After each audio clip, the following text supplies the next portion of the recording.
السلام علیکم ورحمۃ اللہ وبرکاتہ۔ الحمدللہ رب العالمین والصلاة والسلام علی رسولہ الکریم وعلی آلہ وصحبہ اجمعین، اما بعد۔ اعوذ باللہ من الشیطان الرجیم، بسم اللہ الرحمن الرحیم۔ سبحان الذی اسری بعبدہ لیلا من المسجد الحرام الی المسجد الاقصی الذی بارکنا حولہ لنریہ من آیاتنا انہ هو السمیع البصیر۔ قرآن کریم کا 15واں پارہ اور سورہ بنی اسرائیل یہاں سے شروع ہو رہی ہے۔ سورت کے شروعات میں پہلی ہی آیت کے اندر اللہ رب العالمین نے ایک بہت ہی مشہور واقعے کی طرف اشارہ فرمایا ہے۔ یہ مشہور واقعہ معراج کے نام سے مشہور ہے۔ اللہ کے نبی صلی اللہ علیہ وسلم کو اللہ رب العالمین نے زمین سے آسمانوں کی سیر کرائی۔ پہلے مسجد حرام یعنی خانہ کعبہ سے مسجد اقصی یعنی بیت المقدس تک اللہ رب العالمین نے بلایا، پہنچایا، اور پھر وہاں سے آسمانوں کی سیر کرائی۔ اس واقعے کی شروعات سورت کے شروع میں اس واقعے کو بیان کیا جا رہا ہے۔ یہ واقعہ اتنا عجیب و غریب ہے کہ اللہ رب العالمین نے اس واقعے کے شروع میں سبحانہ کا لفظ استعمال کیا ہے، اور عربی زبان کے اندر سبحانہ کا لفظ وہاں استعمال کیا جاتا ہے جہاں پر تعجب کو بیان کرنا مقصد ہو، اللہ کی کسی بہت ہی اہم قدرت کو بیان کرنا مقصد ہو، وہاں پر لفظ سبحانہ کا استعمال کیا جاتا ہے۔ اللہ نے اسی سبحانہ کو اس واقعے کے شروع میں بیان کیا۔ اس سے اندازہ کیا جا سکتا ہے کہ یہ واقعہ کتنا زیادہ تعجب خیز ہوگا۔ سبحان الذی اسری، اسری کے معنی ہوتا ہے رات میں چلنا، اور اللہ رب العالمین نے پیارے نبی کو رات میں بلایا تھا تو اس لیے اسری کا لفظ استعمال کیا، اور اس کے بعد میں فرمایا کہ بعبدہ، اپنے بندے کو بلایا۔ دیکھو یہاں پہ عبد کہا ہے، عبد کا مطلب ہوتا ہے بندہ، اور عبد کا ایک مطلب اور ہے۔ بہت سارے لوگ یہ کہتے ہیں کہ اللہ کے نبی صلی اللہ علیہ وسلم کو جو معراج ہوئی ہے وہ روح اور جسم کے ساتھ نہیں ہوئی۔ کچھ لوگوں کا خیال یہ ہے کہ خواب میں ہوئی، اور کچھ لوگوں کا خیال یہ ہے کہ جسم دنیا کے اندر تھا، روح صرف آسمان پر گئی۔ تو عبد کے لفظ سے دونوں کی تردید ہو گئی، دونوں کا رد ہو گیا۔ اگر خواب میں ہوئی تھی تو مکہ والوں کو اعتراض کرنے کی کوئی ضرورت نہیں تھی، کیونکہ خواب میں تو آدمی کچھ بھی دیکھتا رہتا ہے۔ آسمان میں گئے، آسمان میں اڑ رہے ہیں، یہ سب آدمی خواب میں دیکھتا رہتا ہے۔ تو اگر پیارے نبی نے دیکھا اور مکہ والوں کو بتایا تو اعتراض کرنے کا کوئی مطلب ہی نہیں۔ لیکن مکہ والوں نے اعتراض کیا، اس کا مطلب یہ کہ معاملہ خواب کا نہیں تھا۔ خواب میں تو آپ لوگوں نے بھی دیکھا ہوگا کتنی مرتبہ کہ اڑ رہے ہیں، کہ دوڑ رہے ہیں، کہ بھاگ رہے ہیں، کیا کیا۔ تو یہ معاملہ خواب کا نہیں۔ اور حدیث کے اندر آتا ہے کہ جبرائیل امین ایک جانور لے کے آئے تھے جس کا نام براق تھا۔ اس جانور پہ اللہ کے نبی صلی اللہ علیہ وسلم کو بٹھایا گیا۔ یہ جانور لے کر آنا اس بات کا ثبوت ہے کہ اللہ کے نبی صلی اللہ علیہ وسلم کو جسمانی طور پر بھی لے جایا گیا، ورنہ روح کے لیے، روح کو لے جانے کے لیے جانور کو لانے کی ضرورت نہیں ہے۔ تو یہ لفظ عبد بتا رہا ہے کہ اللہ کے نبی صلی اللہ علیہ وسلم کو روح اور جسم دونوں کے ساتھ میں اللہ رب العالمین نے آسمان پہ بلایا۔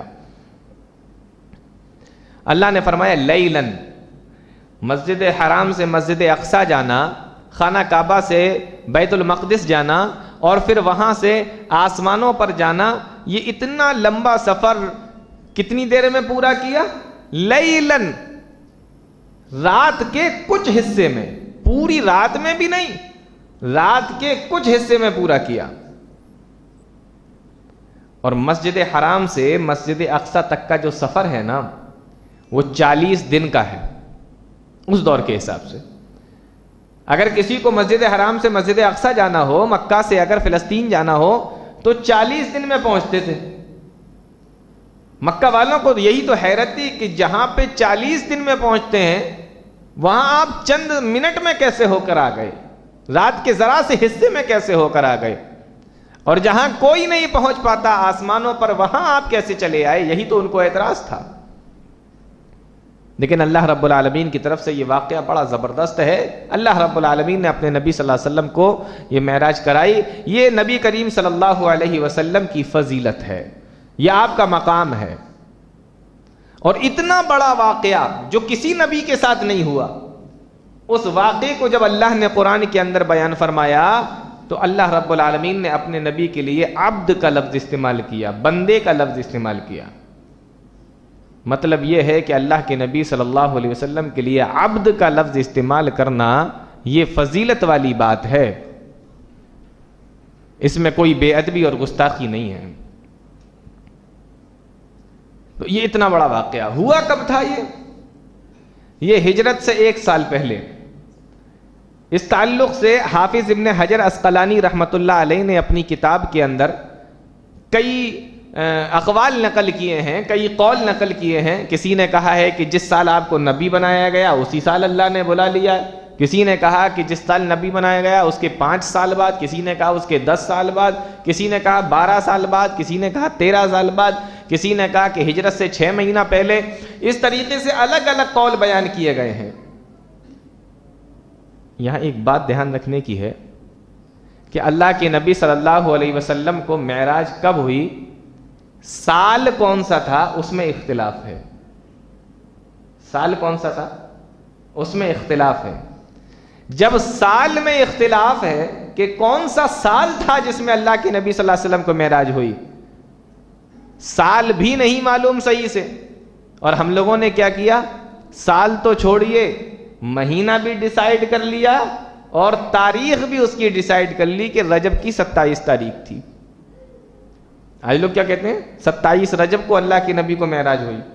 یہاں سال کون سا ہے اس میں اختلاف ہے، مہینہ تو بعد میں آئے گا، اور پھر اس کی تاریخ کون سی تھی یہ بھی بعد میں آئے گا۔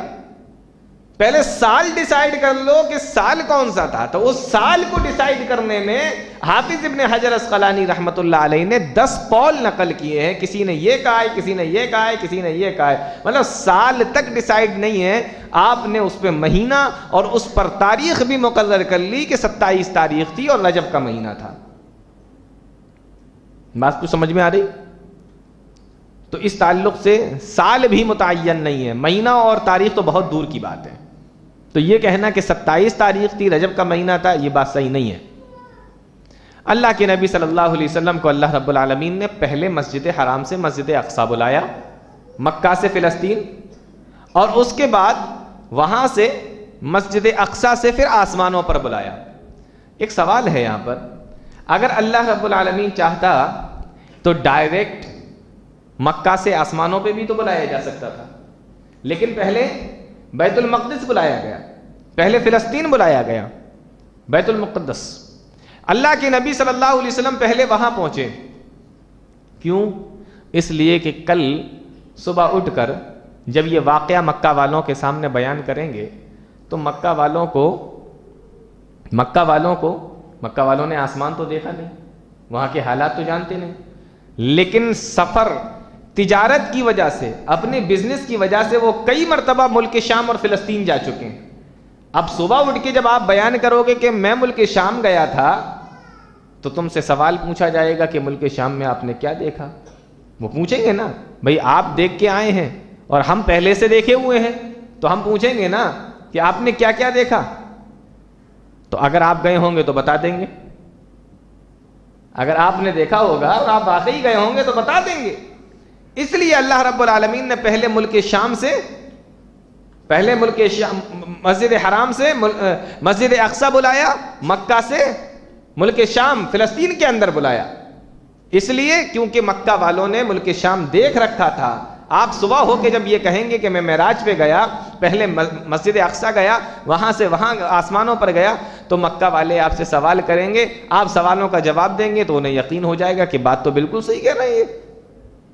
اب جب صبح ہوئی اور اللہ کے نبی صلی اللہ علیہ وسلم نے یہ تمام چیزیں بیان فرمائیں، ٹھیک ہے نا، یہ تمام چیزیں بیان فرمائیں، تو مکہ والے کہنے لگے اچھا تو آپ رات میں بیت المقدس ہو کے آئے ہیں؟ ان لوگوں نے دیکھ رکھا تھا پہلے ہی سے، تجارت کے لیے جایا کرتے تھے یہ لوگ. تو کہنے لگے اچھا یہ بتاؤ کہ اس کے دروازے کتنے ہیں، اس کے ستون کتنے ہیں، اس کی محراب کتنی ہیں، اس میں نقش و نگار کیسا ہے، یہ تمام چیزیں پوچھنے لگے. اللہ کے نبی صلی اللہ علیہ وسلم فرماتے ہیں کہ میں ایک بار گیا، تھوڑی سی دیر کے لیے گیا اور رات میں گیا، اور گھومنے تو گئے نہیں تھے جیسے ہمارے یہاں کے لوگ جاتے ہیں، موبائل سے سیلفی بھی لے رہے ہیں، فوٹو بھی اتار رہے ہیں، ویڈیو لے گئے تو ویڈیوگرافی چل رہی ہے، پورا ویڈیو بننا ہے اس کا. ایسا کوئی معاملہ تو تھا نہیں پیارے نبی کا. آپ گئے، رات میں گئے، تھوڑی سی دیر کے لیے گئے، نبیوں کو امامت کرانا تھی، اس لیے اللہ رب العالمین نے وہاں پر بلایا تاکہ پوری دنیا پر پیارے نبی صلی اللہ علیہ وسلم کا مقام ثابت ہو جائے.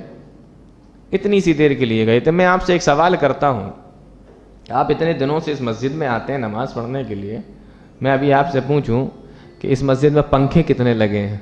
ہاں تو ابھی سب کے سر اوپر اٹھ جائیں گے، گننے لگو گئی ہوں. کتنا ٹائم ہو گیا نماز پڑھتے ہو؟ کبھی گننے کی کوشش کی نہیں نا، مطلب ہی نہیں ہے. آئے نماز پڑھی، اپنا کام کیا، چلے گئے. میں آپ سے پوچھوں کہ یہ آپ جو شرٹ پہنے ہیں اس میں بٹن کتنے ہیں تو آپ کو نہیں پتا ہوں گے، کیونکہ آپ کا کام بٹن گننے کا نہیں ہے، آپ کا کام پہننے کا. آپ نے پہنا اور اس کے بعد میں اتارا چھوڑ دیا. پیارے نبی وہاں محرابیں کتنی ہیں، ستون کتنے ہیں، دروازے کتنے ہیں، کھڑکیاں کتنی ہیں، یہ گننے تھوڑی گئے تھے. لیکن سوال ہوا، اللہ کے نبی صلی اللہ علیہ وسلم فرماتے ہیں مجھے بہت افسوس ہوا کہ اگر میں اس کا جواب نہیں دے پایا تو میں جھوٹا ثابت ہو جاؤں گا، کیونکہ اگر میں جھوٹا ثابت ہو گیا تو میرا پورا دین جھوٹا ثابت ہو جائے گا کہ یہ جھوٹے ہیں، انہیں کچھ نہیں پتا، یہ جھوٹی باتیں کرتے ہیں. مجھے بہت رنج ہوا. یہ سارے سوال مکہ کے لوگ خانہ کعبہ کے پاس میں بیٹھ کے مجھ سے کر رہے تھے. مسلم شریف کی روایت ہے، اللہ کے نبی صلی اللہ علیہ وسلم ارشاد فرماتے ہیں کہ جب انہوں نے یہ سوال مجھ سے کیے تو اللہ رب العالمین نے بیت المقدس کی دیوار پر اس طریقے سے خانہ کعبہ کی دیوار پر اس طریقے سے بیت المقدس کو مجھے دکھایا کہ وہ مجھ سے پوچھتے جاتے تھے، میں اسے دیکھ کر بتاتا جاتا تھا. بس یوں سمجھ لو جیسے آج کل کوئی چیز ہم لوگ ٹی وی پہ دیکھتے ہیں نا، کہاں کی کون سی چیز ہے، بس ٹی وی کی اسکرین پہ آ رہی ہے اور ہم لوگ اس کو دیکھتے جا رہے ہیں. بس یہی سارا معاملہ تھا. اللہ کے نبی صلی اللہ علیہ وسلم فرماتے ہیں کہ میں نے اس طریقے سے دیکھا. تو اس واقعے کو اللہ رب العالمین نے، اور یہ بڑا لمبا واقعہ ہے، پھر آپ مسجد اقصی پہنچے، پھر وہاں سے اللہ رب العالمین نے آسمان پہ بلایا، پھر پہلا، پھر دوسرا، تیسرا، چوتھا، پانچواں، چھٹا، ساتواں آسمان، پھر سدرۃ المنتہا، پھر اللہ رب العالمین کے پاس، پھر نمازیں ملیں، پھر وہاں سے جنت کی سیر، جہنم کی سیر، پھر مکہ واپس، اور اس طریقے کے بیچ میں اتنے سارے واقعات ہوئے. یہ تمام چیزیں اس کے اندر ہیں. پورا ایک بڑا لمبا چوڑا واقعہ ہے یہ واقعہ معراج. تو پارے کے شروعات میں اور سورت کے شروعات میں اسی واقعے کی طرف اشارہ کیا گیا ہے. سبحان الذی اسری بعبدہ لیلا من المسجد الحرام الی المسجد الاقصی الذی بارکنا حولہ. اور ایک تعجب کی اور بات بتاؤں آپ کو اسی واقعے معراج کے تعلق سے. اللہ کے نبی صلی اللہ علیہ وسلم فرماتے کہ جب میں گیا، مجھے لے کر جا رہے تھے تو پہلے میرے سینے کو چاک کیا، میرے سینے کو چاک کیا، دل کو نکالا، زمزم سے دھویا، سونے کی پلیٹ کے اندر رکھا، زمزم سے دھویا، پھر اس کو اٹھایا، میرے دل میں میرے سینے میں پیک کر دیا، اس کے اوپر یوں ہاتھ پھیر دیے، میں بالکل ٹھیک ہو گیا. اور اس کے بعد مجھے معراج پہ لے جایا گیا. اس کے بعد یہ واقعہ ہوا. دیکھو اللہ رب العالمین نے جب آدم علیہ السلام کو پیدا کیا تھا نا، جنت کے اندر دل نہیں لگ رہا تھا تو سوئے ہوئے تھے. اللہ رب العالمین نے ان کی پسلی سے کس کو پیدا کر دیا؟ اماں حوا کو. ٹھیک ہے نا. دنیا کے اندر آپریشن کے دو طریقے ہوتے ہیں. کبھی کبھی آپریشن ہوتا ہے تو مریض کو بے ہوش کر دیا جاتا ہے، اس کو پتہ نہیں لگتا. اور کبھی کبھی ایسا ہوتا ہے کہ مریض کا پورا بدن کام کر رہا ہوتا ہے لیکن اتنا حصہ سن کر دیا جاتا ہے، مریض کو پتہ نہیں لگتا. اللہ نے آپریشن کے دونوں طریقے بتائے. آدم کو پورا بے ہوش کیا، اما حوا کو نکالا، اور پیارے نبی کا صرف اتنا حصہ سن کر دیا، باقی آپ دیکھ رہے ہیں پورا، اور دل کو نکال کے دھل کے پھر وہیں پہ رکھ دیا گیا۔ اللہ رب العالمین نے آپریشن کے دونوں طریقے کب بتا دیے تھے؟ جو آج لوگ کر رہے ہیں۔ بڑا عجیب و غریب واقعہ ہے، اسی کو اللہ رب العالمین نے فرمایا سبحان الذی اسری بعبدہ لیلا من المسجد الحرام۔ آپ اس کو پڑھ لیجئے، قرآن کریم اٹھا کر پڑھ لیں، بخاری مسلم وغیرہ اس کے اندر بیان کیا گیا۔ آگے اللہ رب العالمین نے اسی صورت کے اندر ارشاد فرمایا قیامت کے تعلق سے، وَكُلَّ إِنسَانٍ أَلْزَمْنَاهُ طَائِرَهُ فِي عُنُقِهِ، اور ہم نے ہر انسان کے اعمال کو اس کی گردن میں لٹکا دیا ہے۔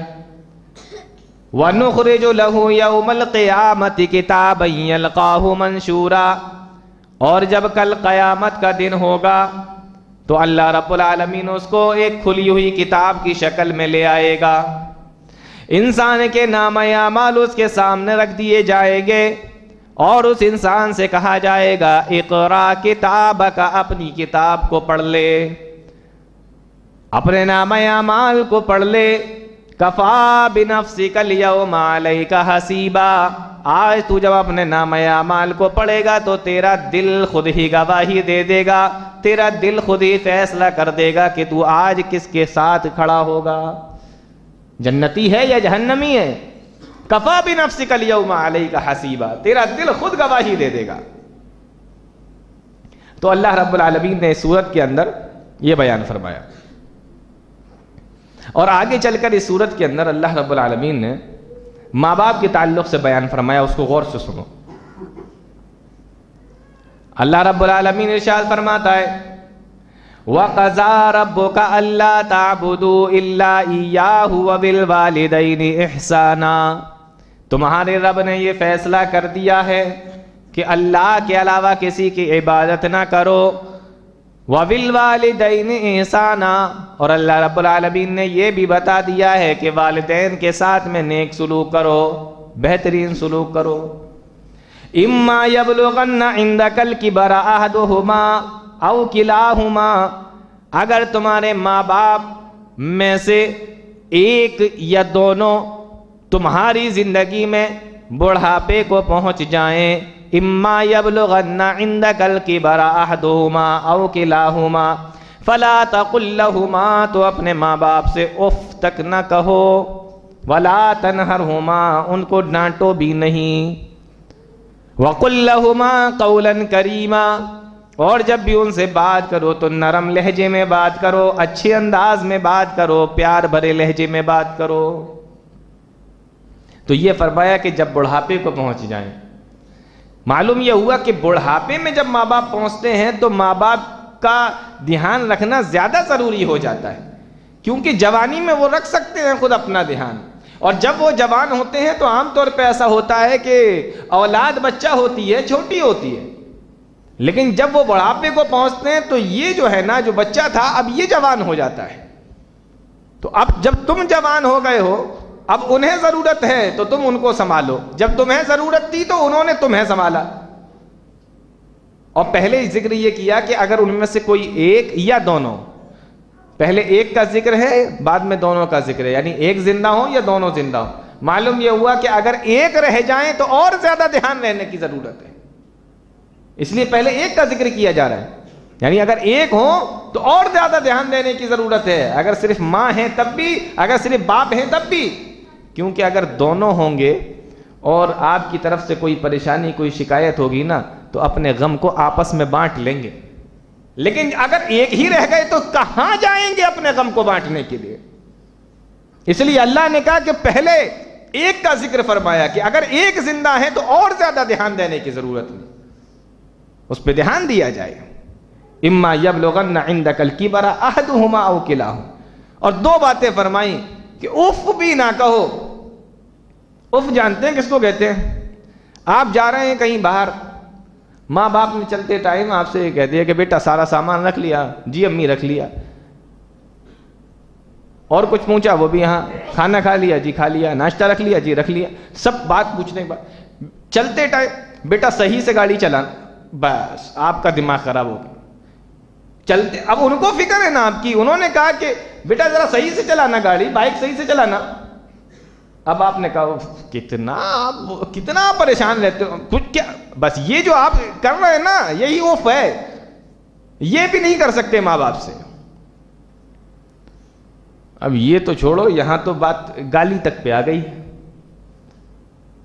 اف تو بہت چھوٹی سی چیز رہ گئی نا, اب تو ماں باپ پر گالیوں کی بات آ گئی, مارنے کی بات آ گئی, ماں باپ کو گھر سے نکالنے تک کی بات آ چکی ہے. اب تو یہاں یہ معاملہ چل رہا ہے, ماں باپ کو نکال دیا, گھر سے نکال دیا, مار کے نکال دیا, ستایا, اب یہ معاملہ چل رہا ہے. اللہ نے فرمایا کہ جب بات کرو نا تو نرم لہجے میں بات کرو. وَاخْفِضْ لَهُمَا جَنَاحَ الذُّلِّ مِنَ الرَّحْمَةِ, اور جب بھی اپنے ماں باپ کے سامنے کھڑے ہو, وَاخْفِضْ لَهُمَا جَنَاحَ الذُّلِّ مِنَ الرَّحْمَةِ, تو ان کے سامنے اکڑ کے مت کھڑے ہو, بلکہ ان کے سامنے عاجزی کے ساتھ میں کھڑے ہو.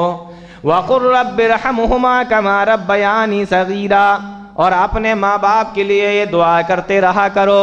اگر ماں باپ زندہ ہیں تب بھی یہ دعا کرو, اگر ایک زندہ ہیں ایک ختم ہو گئے تب بھی یہ دعا کرو, اور اگر دونوں زندہ ہیں یا دونوں ختم ہو گئے تب بھی یہ دعا کرو.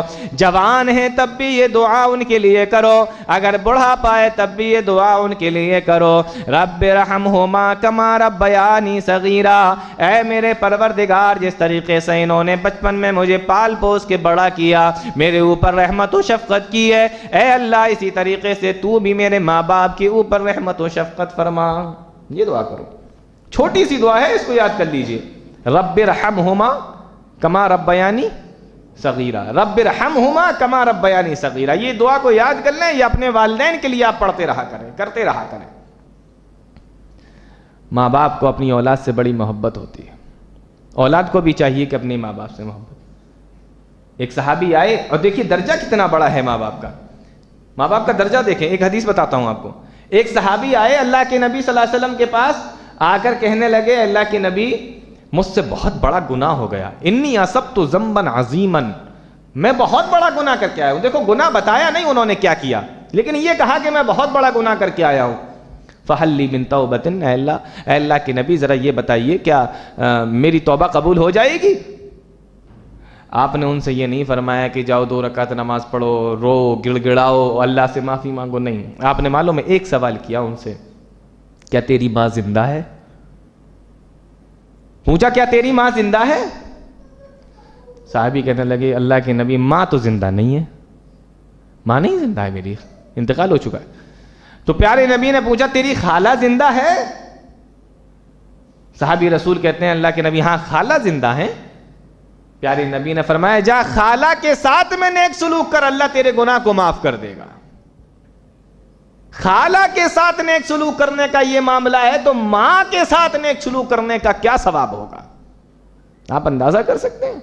ایک صحابی رسول جہاد کی اجازت لینے اللہ کے نبی کے پاس بھی آئے, آپ نے فرمایا تیرے ماں باپ زندہ ہیں؟ کہا کہاں اللہ کے نبی زندہ ہے. کہا ففیہما فجاہد, ان کی خدمت کر اور جہاد کا ثواب لوٹ لے.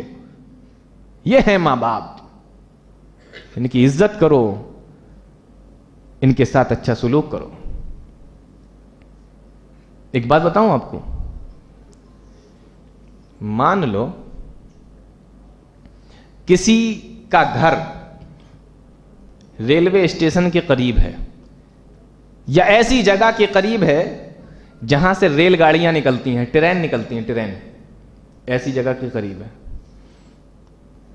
کیا ہوتا ہے, رات کا وقت ہے, ٹرینیں نکلتی رہتی ہیں وہاں سے.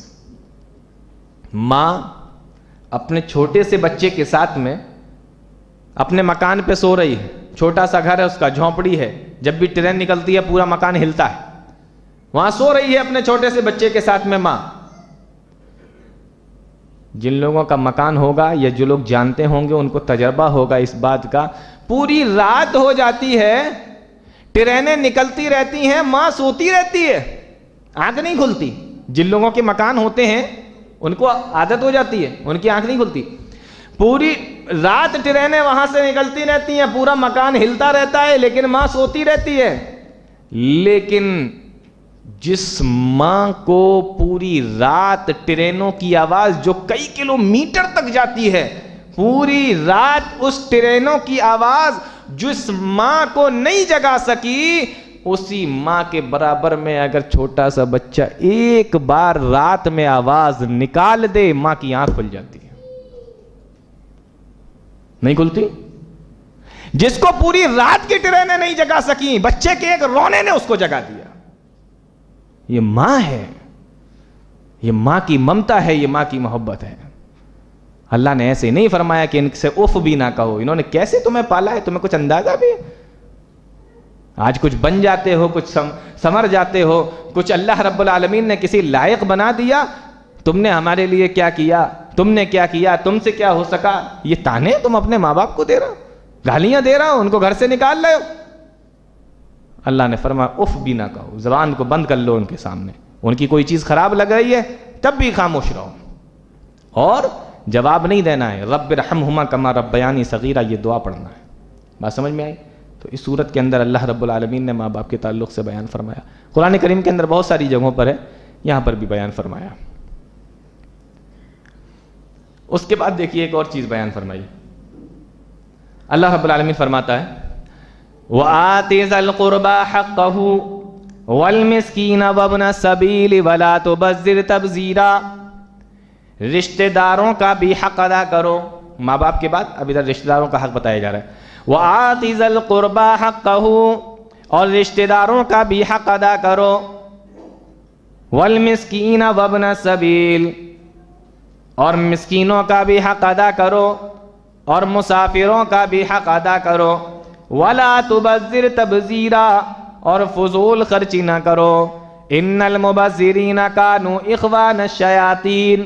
آگے اللہ رب العالمین فرماتا ہے کہ فضول خرچی کرنے والے شیطان کے بھائی ہیں، ان المبذرین کانوا اخوان الشیاطین، شیطان کا بھائی کہا ہے کس کو؟ فضول خرچی کرنے والوں کو، شیطان کا بھائی۔ دیکھو ایک ہوتا ہے اسراف اور ایک ہوتی ہے تبذیر، قرآن میں دونوں سے منع کیا گیا ہے، لا تسرفو، اسراف نہ کرو، اور یہاں کہا گیا لا تبذر تبذیرا۔ لا تسرفو کے بعد یہ نہیں کہا گیا کہ تم اسراف کرنے والے شیطان کے بھائی ہیں، لیکن تبذیر کے بعد یہ کہا گیا کہ تبذیر کرنے والے شیطان کے بھائی ہیں، دونوں میں فرق ہے۔ اسراف کہتے ہیں کہ جہاں پر آپ کے 500 روپے کا خرچہ ہے وہاں پہ آپ 1000 روپے خرچہ کریں، یہ اسراف ہے، مطلب خرچہ ہے لیکن آپ جتنا ہے اس سے زیادہ خرچ کر رہے ہیں، یہ اسراف ہے، اس سے منع کیا گیا، لیکن شیطان کا بھائی نہیں بتایا گیا۔ اور دوسرا ہے تبذیر، جہاں خرچہ کرنا ہی نہیں ہے، جہاں ضرورت ہی نہیں ہے، خرچہ کرنا ہی نہیں ہے، وہاں بھی آپ خرچہ کرتے چلے جا رہے ہیں، اس کو مطلب ناجائز خرچہ جس کو بولتے ہیں، یہ ہے تبذیر، یہ کرنے والوں کو شیطان کا بھائی کہا گیا۔ تو اسراف سے بھی روکا گیا، تبذیر سے بھی روکا گیا، لیکن تبذیر کے لیے شیطان کے بھائی کا لفظ استعمال کیا گیا، ان المبذرین کانوا اخوان الشیاطین۔ تو اسراف سے بھی بچنا چاہیے اور تبذیر سے بھی بچنا چاہیے۔ آگے چل کے اللہ رب العالمین نے ایک بہت پیاری بات بیان فرمائی ہے، دیکھیے کیا فرمایا۔ اللہ فرماتا ہے یوم ندعو کل اناس بامامہم، کل قیامت کے دن ہم تمام لوگوں کو ان کے اماموں کے ساتھ میں بلائیں گے۔ دنیا میں انہوں نے جن کو اپنا امام بنا کے رکھا تھا، قیامت کے دن بھی آواز لگائی جائے گی، او اماموں کے ماننے والوں اپنے اپنے اماموں کے ساتھ میں کھڑے ہو جاؤ۔ اب آپ بتائیے دنیا میں کس کو اپنا امام بنائیں گے؟ قیامت کے دن کس کے ساتھ میں کھڑے ہونا چاہیں گے آپ؟ لیکن ہم نے بنا تو کسی اور کو رکھا ہے نا، ہم نے بنا تو کسی اور کو رکھا ہے۔ کل قیامت کا دن ہوگا، آواز آئے گی یوم ندعو کل اناس بامامہم، او لوگو تم سب اپنے اپنے اماموں کے ساتھ میں کھڑے ہو جاؤ۔ تم نے دنیا کے اندر جس کو اپنا امام بنا کے رکھا تھا انہی کے ساتھ میں تم کھڑے ہو جاؤ، تو سب اپنے اپنے اماموں کے ساتھ میں کھڑے ہو جائیں گے۔ اور یہاں پر حافظ ابن کثیر رحمۃ اللہ علیہ نے اپنی کتاب تفسیر ابن کثیر کے اندر ایک بہت پیاری بات بیان فرمائی ہے۔ انہوں نے کہا کہ یہ جو آیت ہے نا کہ قیامت کے دن ہر امام کو ان کے ہر شخص کو اس کے امام کے ساتھ میں کھڑا کر دیا جائے گا، امام کے ساتھ بلایا جائے گا، فرمایا کہ ھذا اکبر شرف لاصحاب الحدیث، اس کے اندر اہل حدیث کے مقام و مرتبے کو بیان کیا گیا، اس کے شرف کو بیان کیا گیا ہے، کیونکہ لأن امامہم النبی صلی اللہ علیہ وسلم، کیونکہ اہل حدیثوں کے امام جناب محمد رسول اللہ صلی اللہ علیہ وسلم، تو سب اپنے اپنے اماموں کے ساتھ کھڑے ہوں گے، اور اہل حدیثوں نے جس کو اپنا امام مان رکھا ہوگا دنیا کے اندر، وہ ان کے ساتھ کھڑے ہو جائیں گے۔ تو ہم نے کس کو مان کے رکھا ہے امام؟ جناب محمد رسول اللہ صلی اللہ علیہ وسلم کو۔ بات سمجھ میں آئی؟ اب یہاں ایک پوائنٹ اور لے لو۔ آج یہ تانا دیا جاتا ہے کہ یہ جو جماعت ہے، جس کو جماعت اہل حدیث کہتے ہیں، یہ انگریزوں کی پیداوار ہے۔ 1857 کے بعد یہ آئے، انگریزوں کی اولاد ہیں یہ۔ انگریز جب آئے تو انہوں نے اس جماعت کو نکالا، تو یہ پہلے وہابی تھے، پھر بعد میں اپنے آپ کو اہل حدیث کہلانے لگے۔ اس طریقے کا ایک اعتراض کیا جاتا ہے اس جماعت کے اوپر۔ یہ جو ابن کثیر رحمۃ اللہ علیہ کی عبارت ہے نا، ابن کثیر کی اپنی کتاب تفسیر ابن کثیر میں، کہ یہ آیت کے اندر شرف اور مقام بیان کیا گیا ہے اہل حدیثوں کا، کیونکہ ان کے امام اللہ کے نبی صلی اللہ علیہ وسلم ہیں۔ یہ ابن کثیر رحمۃ اللہ علیہ کب کے ہیں؟ کس زمانے کے ہیں؟ آج سے کم 700 سال پہلے کے۔ کتنا پہلے کے؟ 700 سال پہلے کے۔ اور وہ اپنی کتاب کے اندر لکھ رہے ہیں کہ قال بعض السلف، ہمارے بہت سے بزرگوں نے کہا ہے کہ یہ آیت کے اندر اہل حدیثوں کا شرف بیان کیا گیا ہے، ان کا مقام۔ 700 سال پہلے ایک آدمی اپنی کتاب میں یہ لکھ رہا ہے کہ ہمارے بزرگوں نے کہا ہے کہ اہل حدیثوں کا اس آیت کے اندر مقام بیان کیا گیا ہے۔ اب بتائیے، انگریزوں کے بعد سے ہیں یا 700 سال پہلے سے؟ اس کتاب کے اندر ذکر ہے۔ بات سمجھ میں آ رہی ہے کہ نہیں؟ اس کتاب کے اندر جو 700 سال پہلے پیدا ہوئے ابن کثیر رحمۃ اللہ علیہ، وہ لکھ رہے ہیں کہ ہمارے بزرگوں نے کہا، یعنی اور پہلے کے لوگوں نے کہا ہے۔ تو کتنے پرانے ہو گئے؟ میں پوری ہسٹری ابھی نہیں بیان کر رہا ہوں، ورنہ الحمدللہ میں جناب محمد رسول اللہ صلی اللہ علیہ وسلم سے ثابت کر سکتا ہوں، نبی کے بعد سے ثابت کر سکتا ہوں کہ اہل حدیث اسی وقت سے ہیں۔ لیکن چونکہ آیت آئی ہے اور اس کی تفسیر میں نے ابن کثیر کے حوالے سے کی ہے، تو ابن کثیر ہی کے حوالے سے آپ کو بتا رہا ہوں کہ انہوں نے 700 سال پہلے کہا تھا کہ ہمارے بزرگوں نے کہا ہے کہ اس کے اندر اہل حدیثوں کا شرف بیان کیا گیا ہے۔ آپ کہہ رہے ہو کہ ابھی کی پیداوار ہے، اور یہ بات لکھے ہوئے 700 سال سے زیادہ ہو گئی ہے، تو کچھ سمجھ میں آ رہا ہے کہ نہیں کہ کتنے پرانے ہیں یہ؟ اس لیے ایک الزام ہے، اس کے علاوہ کچھ نہیں ہے۔ ایک آیت اور دیکھیے قرآن کریم کی، قرآن کی ایک ایسی آیت جس کے اندر 5 نمازوں کا ذکر کیا گیا ہے۔ ایک آیت ایسی ہے قرآن میں جس میں 5 نمازوں کا ذکر کیا گیا ہے۔ وہ کون سی آیت ہے؟ اقیم الصلاۃ لدلوک الشمس الی غسق اللیل وقرآن الفجر، نماز کو قائم کیجئے زوال آفتاب سے، سورج کے ڈھلنے سے، الی غسق اللیل، رات کی تاریکی تک، سورج ڈھلنے کے بعد سے لے کر رات کے اندھیرے تک نماز کو پڑھتے رہیے۔ اب سورج ڈھلنے کے بعد سے رات کی تاریکی تک 4 نمازیں پڑھی جاتی ہیں کہ نہیں؟ کون کون سی؟ ظہر، عصر، مغرب، عشاء۔ تو 4 نمازوں کا ثبوت ملا۔ نماز کب سے کب تک پڑھنا ہے؟ اقیم الصلاۃ لدلوک الشمس الی غسق اللیل وقرآن الفجر۔ اللہ فرماتا ہے کہ سورج کے ڈھلنے کے بعد سے رات کی تاریکی تک تم نمازوں کو پڑھو، اور 5ویں نماز جو رہ گئی تھی اس کے بارے میں اللہ نے الگ سے کہہ دیا وقرآن الفجر، اور فجر کے وقت میں قرآن کی تلاوت کرو۔ تو اس طریقے سے ایک ہی آیت کے اندر 5 نمازوں کا ثبوت موجود ہے، ایک ہی آیت میں اللہ رب العالمین نے بتا دیا۔ اور اس سورت کے آخر میں ایک اور آیت ہے، وہ بھی دیکھ لیجئے۔ یہ آیت جو ہے نا، شرک کرنے والوں کا رد کر رہی ہے۔ جو لوگ شرک کرتے ہیں اللہ کے ساتھ میں، ان کا ایک دم ٹوٹل بائیکاٹ کرتی ہے۔ یہ کیا فرمایا؟ وَقُلِ الْحَمْدُ لِلَّهِ الَّذِي لَمْ يَتَّخِذْ وَلَدًا، کہہ دیجئے وہی اللہ ہے، الحمدللہ الذی، تمام تعریفیں اس اللہ کے لیے، لم یتخذ ولدا، جس کی کوئی اولاد نہیں ہے۔ آج جن لوگوں نے اللہ کا بیٹا لوگوں کو مان رکھا ہے، ان سارے لوگوں کی نفی اللہ رب العالمین نے کر دی، ان سارے لوگوں کا کھنڈن اور رد اللہ رب العالمین نے کر دیا۔ الذی لم یتخذ ولدا، اس کی کوئی اولاد نہیں ہے، وَلَمْ يَكُنْ لَهُ شَرِيكٌ فِي الْمُلْكِ، اور نہ ہی پوری حکومت کے اندر کوئی اس کا مشیر ہے، نہ کوئی اس کا شریک ہے، نہ کوئی اس کا پارٹنر ہے۔ اولاد بھی نہیں ہے اور پارٹنر بھی نہیں ہے۔ بہت سارے لوگ اولاد کو رب مان کے پوج رہے ہیں، اولاد سمجھ کر پوج رہے ہیں، اور بہت سارے لوگ کیا کر رہے ہیں، پارٹنر اللہ کا بنا بنا کر لوگوں کو پوج رہے ہیں۔ تو جو لوگ پارٹنر اور شریک مان لیتے ہیں ان کا بھی رد کیا گیا، جو لوگ اللہ کی اولاد لوگوں کو مان لیتے ہیں ان کا بھی رد کیا گیا۔ فرمایا میری کوئی اولاد نہیں ہے، لم یتخذ ولدا ولم یکن لہ شریک، میرا کوئی پارٹنر نہیں ہے۔ اور آگے اللہ نے فرمایا وَلَمْ يَكُنْ لَهُ وَلِيٌّ مِّنَ الذُّلِّ، اور میں کوئی کمزور بھی نہیں ہوں جو مجھے کسی کی مدد کی ضرورت پڑے، میں کسی دوسرے کی مدد لوں۔ وَلَمْ يَكُنْ لَهُ وَلِيٌّ مِّنَ الذُّلِّ، کوئی میرا مددگار بھی نہیں ہے۔ ایسا بھی نہیں کہ اللہ کی کسی نے مدد کر دی ہو کہ چلو ٹھیک ہے سورج تم بنا رہے ہو، چاند ہم بنا دے رہے ہیں، یا تم سورج کو ڈبونا ہم چاند کو، تم سورج کو نکالنا، ایسا بھی کچھ نہیں۔ ٹوٹل نفی کی ہے اللہ رب العالمین نے، عبادت کے لائق صرف اللہ رب العالمین کی ذات ہے۔ سورہ بنی اسرائیل کے اندر سے یہ چند آیتیں میں نے آپ لوگوں کے سامنے رکھی۔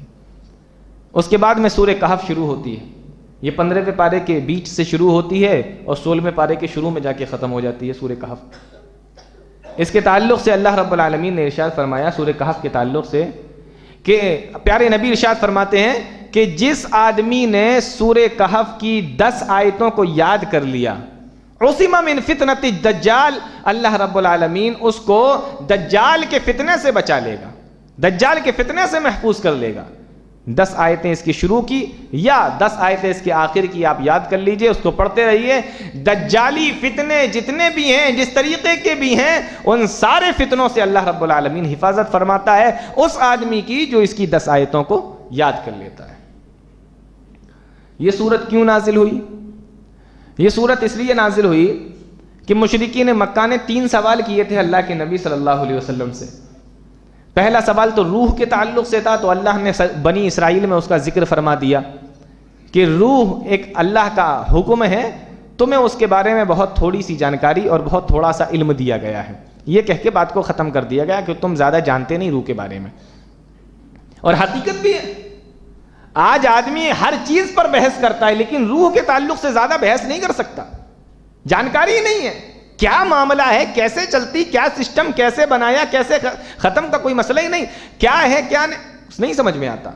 اللہ نے فرمایا تمہیں تھوڑا سا علم دیا گیا، بس اسی کو اپنے پاس میں رکھو۔ تو ایک سوال کا جواب تو یہ دے دیا گیا۔ اور دوسرا جو ہے نا، مشرکین مکہ نے یہ سوال کیا تھا اللہ کے نبی صلی اللہ علیہ وسلم سے کہ مجھے ان نوجوانوں کے بارے میں بتاؤ جو ایک غار کے اندر سو گئے تھے جا کر اور 300 سال کے بعد میں اٹھے تھے۔ اللہ رب العالمین نے اصحاب کہف کا واقعہ اس سورت کے اندر بیان فرمایا۔ اس اصحاب کہف کے واقعے کو بیان کرنے سے پہلے ایک آیت پر اور غور کر لیجئے اور دیکھیے کتنی زبردست وہ آیت ہے، اور اس سے ایک مسئلہ اور حل ہو جائے گا۔ جو یہ کہتے ہیں کہ اللہ کے نبی صلی اللہ علیہ وسلم کا انتقال نہیں ہوا، پیارے نبی کا انتقال نہیں ہوا، جو یہ کہتے ہیں، تو قرآن کریم دیکھیے یہ آیت ان کا رد کر رہی ہے۔ کیا قرآن کی آیت ہے؟ فَلَعَلَّكَ بَاخِعٌ نَفْسَكَ عَلَىٰ آثَارِهِمْ إِن لَّمْ يُؤْمِنُوا بِهَٰذَا الْحَدِيثِ أَسَفًا۔ اللہ رب العالمین ارشاد فرماتا ہے اے میرے پیارے نبی، فَلَعَلَّكَ بَاخِعٌ نَفْسَكَ عَلَىٰ آثَارِهِمْ، کیا آپ اپنی جان کو ہلاک کر ڈالیں گے صرف اس وجہ سے إِن لَّمْ يُؤْمِنُوا بِهَٰذَا الْحَدِيثِ أَسَفًا، کیونکہ یہ قرآن پر ایمان نہیں لاتے۔ جب مشرکین مکہ پیارے نبی کی بات کو سن کر ایمان نہیں لاتے تھے، مسلمان نہیں ہوتے تھے، پیارے نبی کی بات کو مانتے نہیں تھے، اللہ کے نبی صلی اللہ علیہ وسلم کو بڑا رنج و غم ہوا کرتا تھا، اتنا افسوس ہوتا تھا کہ اللہ کو تسلی دینا پڑی، اے میرے نبی فَلَعَلَّكَ بَاخِعٌ نَفْسَكَ عَلَىٰ آثَارِهِمْ، کہ آپ اپنی جان کو ہلاک ہی کر ڈالیں گے، إِن لَّمْ يُؤْمِنُوا بِهَٰذَا الْحَدِيثِ أَسَفًا، اس لیے کہ یہ لوگ قرآن پر ایمان نہیں لا رہے ہیں۔ یہاں غور کرنے کی دو باتیں ہیں۔ پیارے نبی کو اللہ نے کہا کہ نفس کا، آپ اپنی جان کو ہلاک کر لیں گے۔ جان کے لیے کیا لفظ استعمال کیا؟ نفس۔ کیا؟ نفس۔ آج جو لوگ یہ کہتے ہیں کہ پیارے نبی کا انتقال نہیں ہوا، اللہ نے یہاں پیارے نبی کے لیے نفس کا لفظ استعمال کیا، اس کو یاد رکھیے۔ اب میں ایک دوسری آیت پڑھتا ہوں، معاملہ کلیئر ہو جائے گا۔ کل نفس ذائقۃ الموت، کل نفس ذائقۃ الموت، ہر نفس کو موت کا مزہ چکھنا ہے۔ اللہ فرما رہا ہے فَلَعَلَّكَ بَاخِعٌ نَفْسَكَ، کہ آپ اپنے نفس کو ہلاک کر لیں گے۔ یہاں اللہ کے نبی کے لیے نفس کا لفظ اللہ نے استعمال کیا، اور دوسری جگہ اللہ نے صاف کر دیا کل نفس ذائقۃ الموت، ہر نفس کو موت کا مزہ چکھنا ہے۔ مسئلہ سمجھ میں آ گیا ہے نا؟ بات کلیئر ہو گئی نا؟ اس سے اندازہ ہو سکتا ہے کہ اللہ کے نبی صلی اللہ علیہ وسلم کا انتقال ہوا یا نہیں ہوا۔ یہاں نفس اور وہاں فرما دیا کہ ہر نفس کو موت کا مزہ۔ بات کلیئر ہے؟ اب دوسری چیز دیکھیے، ایک اور چیز بیان فرمائیں۔ إِن لَّمْ يُؤْمِنُوا بِهَٰذَا الْحَدِيثِ أَسَفًا، اس وجہ سے آپ اپنے نفس کو، اپنی جان کو ہلاک کر دیں گے۔ إِن لَّمْ يُؤْمِنُوا بِهَٰذَا الْحَدِيثِ أَسَفًا، کیونکہ یہ قرآن پر ایمان نہیں لا رہے ہیں۔ یہاں إِن لَّمْ يُؤْمِنُوا بِهَٰذَا الْقُرْآنِ أَسَفًا نہیں کہا، بِهَٰذَا الْحَدِيثِ أَسَفًا کہا۔ قرآن کو کیا کہا ہے یہاں پر؟ حدیث کہا ہے۔ مطلب یہ ہے کہ قرآن کو قرآن بھی کہا جاتا ہے، قرآن کو حدیث بھی بولا جاتا ہے۔ حدیث کا مطلب حدیث بھی ہوتا ہے، حدیث کا مطلب قرآن بھی ہوتا ہے۔ بات سمجھ میں آنے کی نہیں؟ دیکھو یہاں قرآن کو حدیث کہا، مطلب یہ حدیث کا مطلب حدیث تو ہوتا ہی ہے، لیکن حدیث کا مطلب قرآن بھی ہوتا ہے، جو اس آیت کے اندر بیان کیا گیا۔ اب جب آپ یہ کہتے ہیں کہ آپ کون ہیں، آپ نے کہا کہ ہم اہل حدیث ہیں، تو اب اعتراض یہ ہوتا ہے اچھا آپ اہل حدیث ہیں، اہل حدیث مطلب حدیثوں کو ماننے والے، آپ قرآن کو نہیں مانتے۔ لوگ یہ اعتراض کرتے ہیں نا کہ آپ اہل حدیث ہیں، اہل حدیث کا مطلب تو یہ ہوا نا کہ حدیث کو ماننے والے، تو پھر اعتراض ہوتا ہے کہ آپ قرآن کو نہیں مانتے کیا؟ تو اس کو بتاؤ کہ حدیث کا مطلب حدیث بھی ہوتا ہے اور حدیث کا مطلب قرآن بھی ہوتا ہے۔ دلیل إِن لَّمْ يُؤْمِنُوا بِهَٰذَا الْحَدِيثِ أَسَفًا، اس قرآن پر ایمان نہیں لاتے ہیں یہ لوگ، تو کیا آپ اپنی جان دے دیں گے؟ یہاں اللہ نے قرآن کو حدیث کہا ہے، تو حدیث کے دو مطلب ہوتے ہیں، قرآن اور حدیث۔ اگر اس لیے جب اہل حدیث کہا جائے تو اس کا مطلب یہ نہ سمجھا جائے کہ صرف حدیثوں کو ماننے والے، بلکہ یہ سمجھا جائے کہ قرآن اور حدیث کو ماننے والے۔ بات سمجھ میں آ رہی؟ تو اس آیت سے دو چیزیں کلیئر ہو گئیں۔ اب وہ واقعہ دیکھیے جس کے تعلق سے مکہ کے لوگوں نے سوال کیا تھا، اصحاب کہف۔ حضرت عیسیٰ علیہ السلام کے 250 سال کے بعد روم کے اندر ایک بادشاہ تھا جو مشرک تھا اور بڑا ہی ظلم کیا کرتا تھا، جو لوگ اللہ کی عبادت کرتے تھے، اس کی توحید کو مانتے تھے۔ تو چند نوجوان تھے، یہ لوگ اپنی جان بچانے کی خاطر، اپنے دین کو، ایمان کو بچانے کی خاطر وہاں سے بھاگ کھڑے ہوئے اور ایک غار میں جا کر لیٹ گئے۔ ان کا کتا بھی ان کے ساتھ ہی میں چلا گیا، وہ غار کے باہر جا کے بیٹھ گیا۔ میں مختصر سے آپ کو بتا دے رہا ہوں کہ وہ جب اندر گئے، اللہ رب العالمین نے ان کے اوپر نیند کا غلبہ طاری کر دیا، وہ سارے کے سارے سو گئے۔ اور پتہ ہے آپ کو 309 سال تک سوتے رہے۔ وَلَبِثُوا فِي كَهْفِهِمْ 300 سِنِينَ وَازْدَادُوا 9 309 سال تک سوتے رہے۔ اور پھر جب ان کی آنکھ کھلی تو کہنے لگے کہ بھوک لگ رہی ہے۔ نہیں، پہلے تو بولے کہ قَالَ كَمْ لَبِثْتُمْ، ہم لوگ کتنا سوئے؟ تو ایک بولا لَبِثْنَا يَوْمًا، ہم ایک دن سوئے۔ دوسرا کہتا نہیں او بعض یوم، نہیں ایک دن نہیں سوئے، کم سوئے ہیں۔ 309 سال کے بعد اٹھ رہے ہیں اور کیا کہہ رہے ہیں؟ کم سوئے ہیں ہم، زیادہ نہیں سوئے، ایک دن سے بھی کم۔ آدمی کتنا بھی تھکا ہوا ہو, نیند اس کو آ رہی ہو, کتنا سوتا ہے ایک دن؟ ورنہ آج کی سائنس بھی بتاتی ہے کہ 8 گھنٹے کی نیند پریاپت ہے, کافی ہے ایک انسان کے لیے 8 گھنٹے کی نیند. تو اس نے یہی کہا یا تو ایک دن سوئے ہوں گے یا اس سے بھی کم, یعنی جو 8 گھنٹے کی نیند ہے اتنا سو لیے, بات ختم. کہا کہ اب بھوک لگ رہی ہے کہ چلو ذرا کھانا کے لیے بھیجتے ہیں. کھانے کے لیے جب بھیجا تو وہی پرانے چاندی کے سکے تھے ان لوگوں کے پاس میں کہ جاؤ لے کے آؤ. تو جاتے ٹائم کہہ رہے ہیں کہ دیکھو وَلْيَتَلَطَّفْ وَلَا يُشِرَنَّ بِكُمْ أَحَدًا, پیار سے بات کرنا, پتہ نہ لگ جائے کسی کو. اب یہ گئے اور انہوں نے چاندی کے سکے جو نکالے, وہاں تو پوری دنیا بدلی ہوئی ہے بھائی. ہاں سب کچھ چینج ہو چکا ہے, 300 سال سے زیادہ آپ سوئے ہوئے ہیں. اب وہاں پہنچے, اس نے دیکھا, وہ کہتا ارے یار یہ آدمی باتوں سے بھی یہاں کا نہیں لگ رہا ہے اور سکہ بھی پرانا ہے, لگ رہا ہے اس کو کوئی خزانہ مل گیا ہے. اس نے پورے شہر میں ہنگامہ کر دیا اور اس کے بعد میں جب ہنگامہ کیا تو سب اکٹھا ہو گئے. تو اب یہ دیکھیں کہ اس دور کے اندر جو بادشاہ تھا وہ نیک بادشاہ تھا. اس کو جب پتہ لگا کہ او ہو وہ آپ ہی لوگ ہیں جو غائب ہو گئے تھے اچانک اور اس کے بعد ملے نہیں تھے, یہ دیکھو سرکاری رجسٹروں میں تمہارا سب کچھ لکھا ہوا ہے, گمشدہ سب لکھے ہوئے ہو تم لوگ, تم ہی لوگ ہو. نشانی بتائی تو وہ سب وہی نکلے. تو سارے لوگوں نے کہا کہ بھائی یہ تو اپنے ایمان کو بچانے کی خاطر آئے تھے, یہ تو اللہ کے بہت بڑے ولی معلوم ہوتے ہیں. تو بہرحال ان کی بڑی عزت کی اور اس کے بعد میں وہ ان کو کھانا وغیرہ دیا اور وہ لوگ پھر غار کے اندر چلے گئے اور پھر وہیں پر وہ ختم ہو گئے. قرآن نے اس کے آگے اس واقعے کو بیان نہیں فرمایا کہ وہ نکلے کہ نہیں نکلے غار سے, پھر کیا ہوا. واقعے کو یہیں پر کلوز کر دیا گیا. تو اللہ کے نبی صلی اللہ علیہ وسلم کو وحی کے ذریعے سے بتایا گیا کہ یہ چند نوجوان تھے. اب یہاں میں ایک قرآن کریم کی ایک بڑے ہی اہم پوائنٹ کی نقطے کی طرف میں اشارہ کرنا چاہ رہا ہوں آپ لوگوں کا. وہ تھے کتنے کیسے پتہ لگے گا؟ دیکھیے قرآن کی اس آیت پر غور کیجیے. اللہ فرماتا ہے سَيَقُولُونَ ثَلَاثَةٌ رَابِعُهُمْ كَلْبُهُمْ, ان قریب کچھ لوگ کہیں گے کہ وہ 3 تھے, چوتھا ان کا کتا تھا. کتا بھی ساتھ میں تھا نا. وَيَقُولُونَ خَمْسَةٌ سَادِسُهُمْ كَلْبُهُمْ, اور کچھ لوگ یہ کہیں گے کہ 5 آدمی تھے, چھٹا ان کا کتا تھا. قرآن کہتا ہے کلبہم رجمم بالغیب, یہ سب ان کی بے تکی باتیں ہیں, اندازہ کی ہوئی باتیں ہیں, اٹکل پچو باتیں ہیں. وَيَقُولُونَ سَبْعَةٌ وَثَامِنُهُمْ كَلْبُهُمْ, قرآن بیان کرتا ہے کہ کچھ لوگ یہ کہیں گے کہ وہ 7 آدمی تھے اور 8واں ان کا کتا تھا. تو پتہ کیسے چلے گا کہ 3 میں سے کون سی بات صحیح ہے؟ 3 تھے یا 5 تھے یا 7 تھے, کون سی بات صحیح ہے؟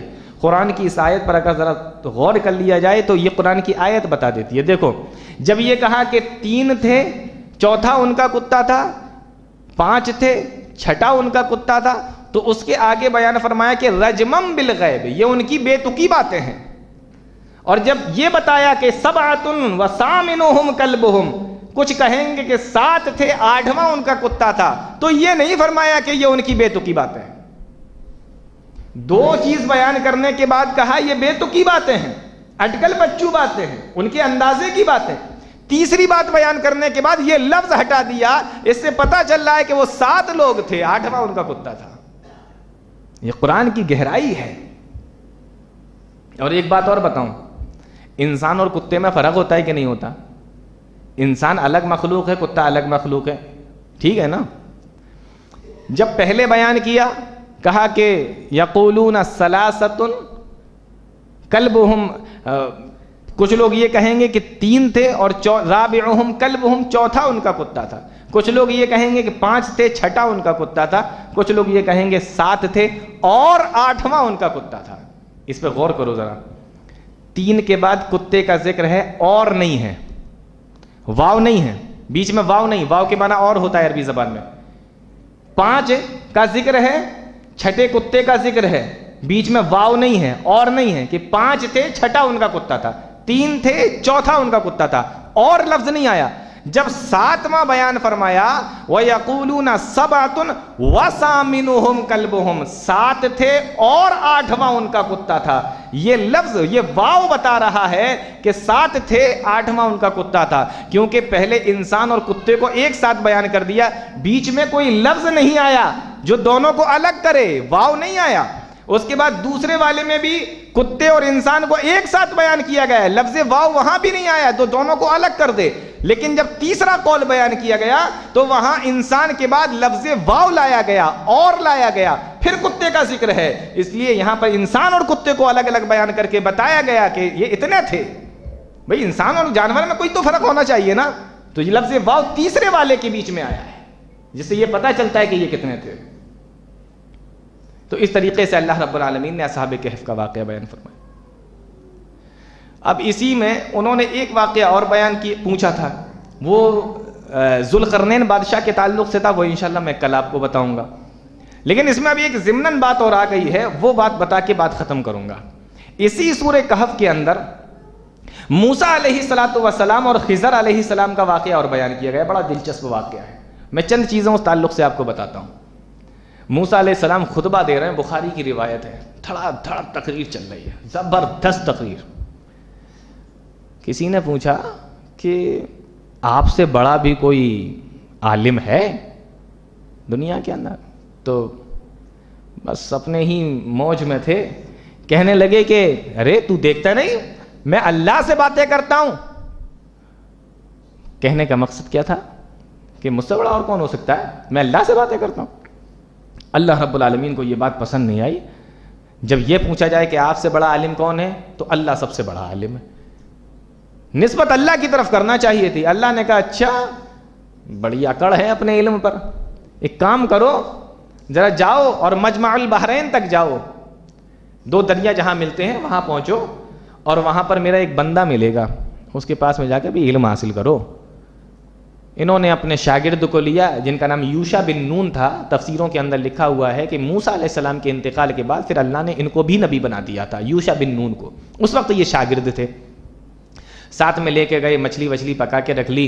اللہ کہاں ملے گا؟ کہا جے تیری پکی ہوئی جو مچھلی ہے نا، جب یہ زندہ ہو جائے اور جہاں پہ دریا میں کود جائے زندہ ہو کر تیرے تھیلے کے اندر سے نکل کر، تو سمجھ لینا وہیں ملے گا۔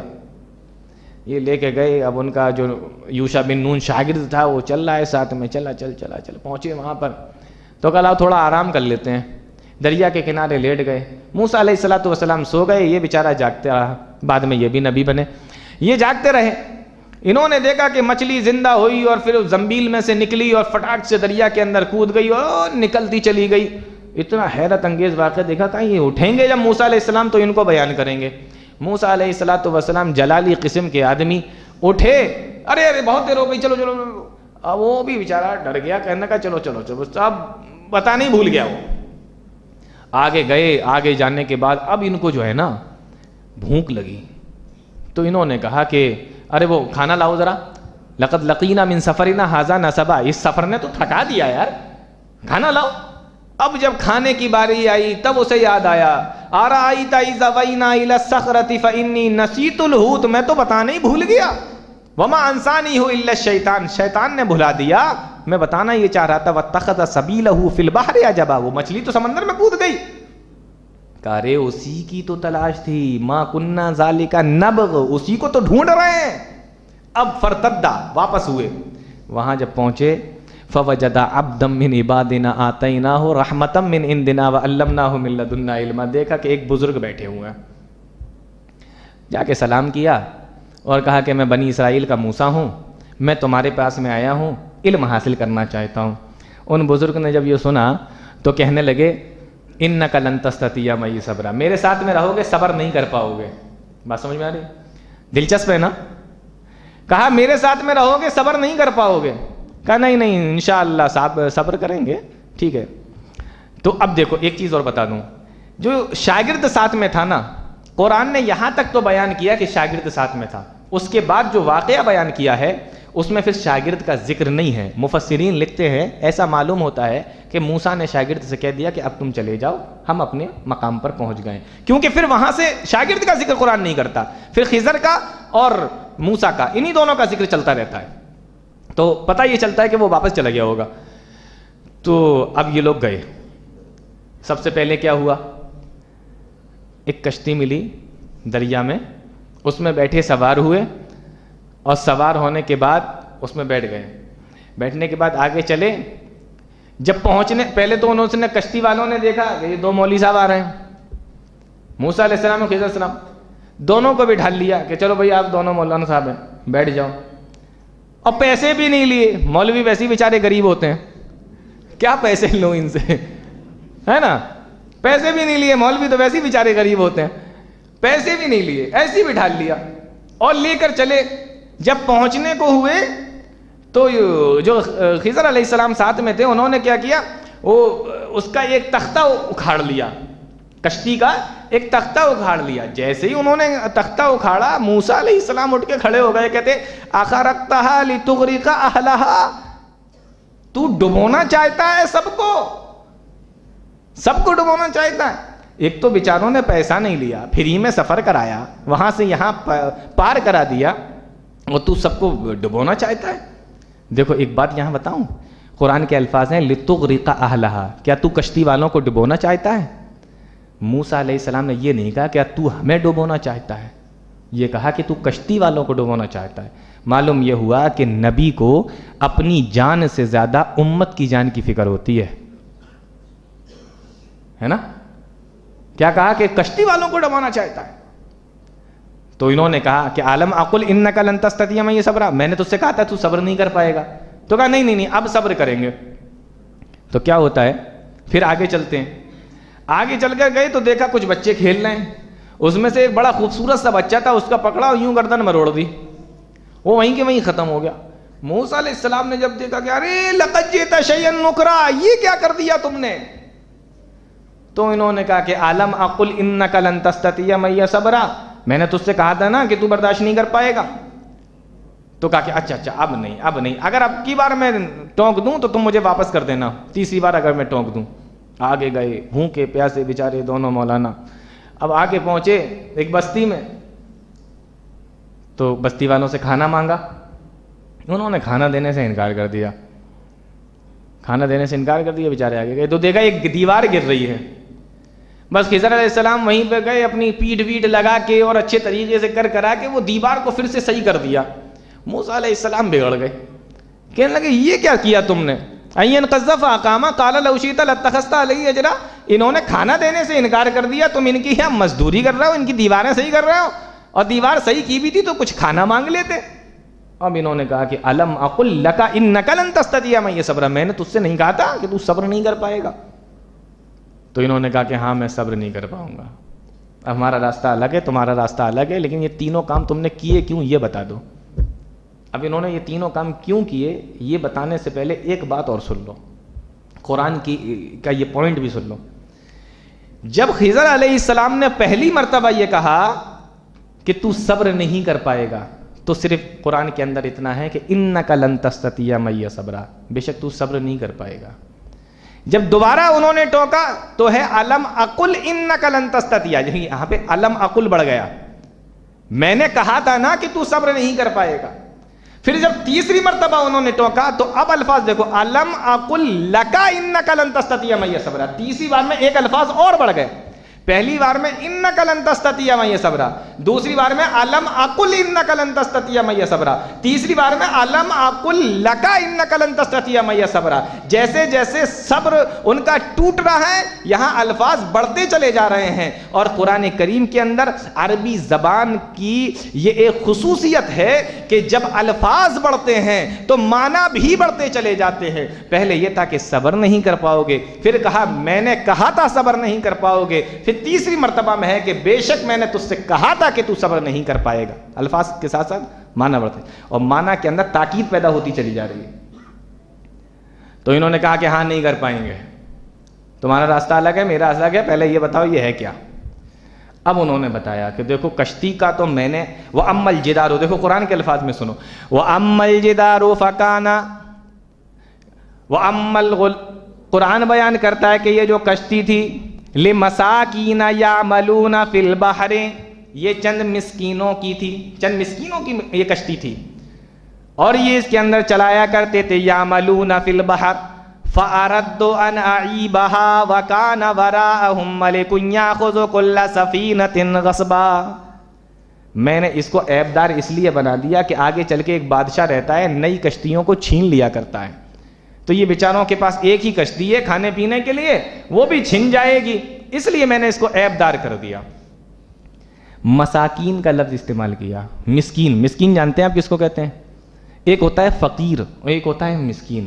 فقیر جس کے پاس میں کچھ نہ ہو اسے فقیر کہا جاتا ہے، اور مسکین اس کو کہتے ہیں کہ جس کے پاس میں ہو تو لیکن ضرورت کے برابر پورا نہ ہو پائے، جس سے ضرورت پوری نہ ہو پائے اسے مسکین کہا جاتا ہے۔ دیکھیے کشتی ہے، ناؤ ہے پوری، لیکن ضرورتیں اس سے پوری نہیں ہوتی ہیں، اس لیے ناؤ ہونے کے باوجود بھی وہ مسکین ہے۔ بات سمجھ میں آ رہی؟ ہمارے بستی میں بھی ایسے بہت سارے لوگ ہوتے ہیں کہ آپ کو لگے گا ہاں ٹھیک ہے کام کر رہے ہیں، صحیح ہے، کما رہے ہیں، لیکن اندر کے جو حالات ہیں نا وہ وہی جانتے ہیں، تو اس لیے ان کا بھی خیال رکھو۔ مسکین کا مطلب کیا ہے کہ کچھ ہے، کر لیتے ہیں لیکن اتنا نہیں کر پاتے جتنا ان کو ہونا چاہیے۔ تو یہ کشتی کس کی تھی؟ مسکینوں کی تھی، یعنی مسکین کے پاس کچھ ہوتا ہے۔ تو کہا میں نے اس لیے اس میں عیب لگا دیا، اب بادشاہ چھینے گا نہیں۔ تو کیا کہا؟ فَأَرَدُّ أَنْ أَعِيبَهَا، میں نے سوچا کہ اس کے اندر عیب کر دوں، کوئی ایسا عیب کر دوں اس کے اندر کہ بادشاہ اس کو نہ چھینے۔ اچھا دوسرا تم نے وہ گردن کیوں مروڑی؟ کہا وہ اس لیے کہ وَأَمَّا الْغُلَامُ، یہ جو لڑکا تھا نا یہ بڑا نافرمان تھا اپنے ماں باپ کا، اور ماں باپ اس سے محبت بھی بہت کیا کرتے تھے، تو مجھے یہ خطرہ ہوا کہیں ماں باپ کی محبت، اس کی نفرت جو ہے نا کی وجہ سے، یہ جو ماں باپ محبت کرتے ہیں تو یہ اپنے ماں باپ کو بھی نہ بگاڑ دے۔ بھئی ماں کی ممتا ہے، باپ ہے شفقت کرتا ہے، اپنی اولاد سے محبت کرتا ہے، وہ غلط کام کرنے کے لیے اولاد کہہ رہی ہے، ماں باپ محبت کی وجہ سے کر رہے ہیں، وہ حلال و حرام کی تمیز اپنی اولاد کو خوش رکھنے کے لیے نہیں کر پا رہے ہیں، تو کہیں ایسا نہ ہو کہ جو ماں باپ نیک ہیں اس بچے کی محبت میں آ کے وہ نیک سے گنہگار بن جائیں، اس لیے میں نے اس کی گردن مروڑ دی، اور اللہ رب العالمین جو ہے اس کے بدلے میں اس کو، ان کے ماں باپ کو نیک اولاد عطا فرمائے گا۔ فَأَرَادَ رَبُّكَ، قرآن بیان کرتا ہے فَأَرَدْنَا أَن يُبْدِلَهُمَا رَبُّهُمَا خَيْرًا، تو ہم نے یہ سوچا کہ اللہ رب العالمین اس کے بدلے میں کوئی نیک بچہ عطا فرما دے۔ اچھا کہا تیسرا والا تم نے اس کی دیوار کیوں بنائی؟ تو کہا دیوار میں نے اس لیے بنا دی کیونکہ یہ جو ہے نا دو یتیم بچوں کی دیوار تھی۔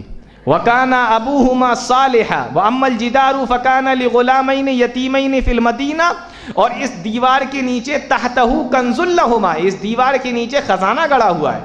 وَكَانَ أَبُوهُمَا صَالِحًا، ان کا باپ بڑا نیک آدمی تھا اور ابھی یہ دونوں یتیم ہیں۔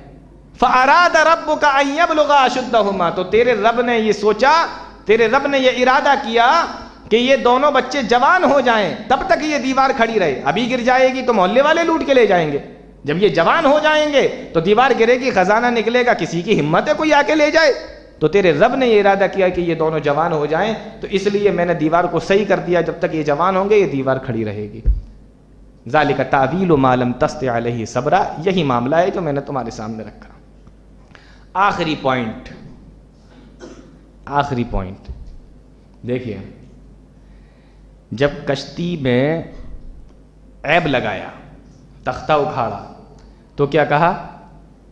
فَأَرَدُّ أَنْ أَعِيبَهَا، میں نے ارادہ کیا کہ میں کوئی اس میں عیب لگا دوں۔ جب گردن مروڑی تو کیا کہا؟ فَأَرَدْنَا أَن يُبْدِلَهُمَا، ہم نے یہ خیال کیا کہ اللہ اس کے بدلے میں نیک اولاد دے گا۔ اور جب دیوار صحیح کی تو کیا کہا؟ فَأَرَادَ رَبُّكَ، تیرے رب نے ارادہ کیا کہ یہ بچے جوان ہو جائیں تب اس کے اندر سے خزانہ نکلے۔ تینوں کام انہوں نے کیے، لیکن دو کام جب کیے نا پہلے والے تو کہا کہ میں نے ارادہ کیا، ہم نے ارادہ کیا۔ تیسرے والے کام میں انہوں نے کہا کہ تیرے رب نے ارادہ کیا۔ جو دو کام تھے نا، کسی چیز میں عیب کرنا یہ اچھا نہیں تھا، اس لیے اس کی نسبت اللہ کی طرف نہیں کی۔ بات سمجھ میں آ رہی ہے؟ یہ کام اچھا نہیں ہے، کسی کی چیز میں عیبیلا کر دینا، عیب نکالنا، تو تختہ اکھاڑ دینا کشتی میں سے، یہ اچھا کام تو نہیں ہے نا۔ تو اس کی نسبت انہوں نے اپنی طرف کر لی کہ میں نے ارادہ کیا کہ میں اس میں عیب کر دوں، جبکہ حکم کس نے دیا تھا؟ بغیر اللہ کے حکم کے کر رہے تھے وہ نہیں نا، لیکن پھر بھی اپنی طرف کر لی کیونکہ یہ اچھا کام نہیں تھا۔ اسی طریقے سے کسی کی گردن مروڑ دینا یہ اچھا کام ہے نہیں نا، تو اس کی بھی نسبت اپنی طرف کی کہ ہم نے ارادہ کیا اللہ اس کے بدلے کوئی نیک اولاد دے دے اس کو. لیکن تیسرا کام کسی کی گرتی ہوئی دیوار بنا دینا, کسی یتیم کے کام آ جانا, یہ اچھا کام ہے کہ غلط کام ہے؟ اچھا کام ہے نا. تو کہا فَأَرَادَ رَبُّكَ, تیرے رب نے ارادہ کیا جی, دو کام جو ٹھیک نہیں تھے ان کی نسبت اپنی طرف کر لی, اور جو اچھا کام تھا اس کی نسبت اللہ کی طرف کر دی. یہ اللہ رب العالمین کا قرآن, یہ ہے قرآن کے اندر گہرائی. اور وہ آخری بات جو میں بتانا چاہ رہا تھا نا, آج لوگ بڑے پریشان رہتے ہیں کہ میرے بعد میری اولاد کا کیا ہوگا. یہ آیت بتا رہی ہے ایک کام کر لو, اللہ تمہاری اولاد کی زندگی بنا دے گا, سنوار دے گا. کون سا کام؟ نیک بن جاؤ, نیک بن جاؤ. خضر علیہ السلام نے کیا کہا؟ دیوار کے نیچے خزانہ ہے, وَكَانَ أَبُوهُمَا صَالِحًا, باپ نیک آدمی تھا, ہے نہیں, باپ نیک آدمی تھا. باپ کی نیکی کا صلہ اللہ نے یہ دیا کہ دو یتیم بچوں کی مدد فرما کر ان کے خزانے کو محفوظ کر دیا.